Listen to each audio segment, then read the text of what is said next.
Hi, this is Ron Kaufman. I have the pleasure of being with Mr. Richard Whiteley. Richard has been a longtime friend and advisor of mine. Pleasure to be with you, Richard.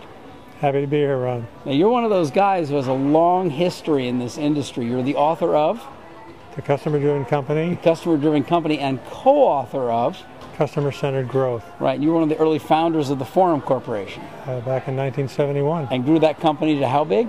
Oh, about 700 people, actually. 700 people. By the time we were done. This is a man who has been serving customers in different industries and different geographies all over the world for many, many years. Richard, over your long career, some things are timeless, some things are changing. What would you say are three of the most critical points that people today and all the time must remember? Well, let's start with number one. That's a good place to start, isn't it? That is. Usually. Number one is anything you can do to move closer to your customers, do it. And don't wait, do it now. And the reason, of course, is that customers migrate, their needs, their issues, their concerns, their problems. They change. They change momentarily like that.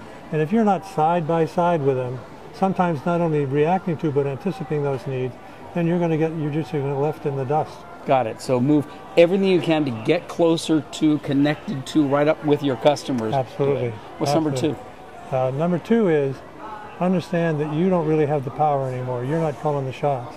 So if you're not calling the shots, that reinforces number one, of course. You really got to know what's going on. But you're going to have a rude awakening when you're going in, you're kind of thinking you have the power, you have the control. And all of a sudden you understand the customers really have that power and control. And you've really seen that with the changes in technology over the course of your career. Sure. Customers are empowered. They're talking to each other about who? About you.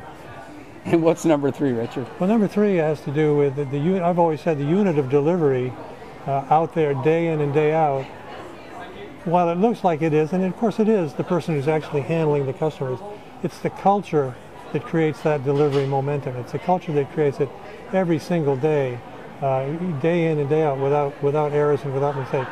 Delivery is seamless, and it's seamless because that's what the organization is all about. It's like the DNA of the organization. And when you get to that point, people just come in naturally and understand that serving customers well is a matter of the heart as well as just the technical skills.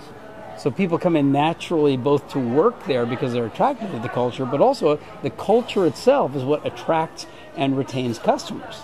Definitely. Yeah. You got it. Mr. Richard You're a good student. Whiteley. I am your student, and I'm honored to be Richard Whiteley's student.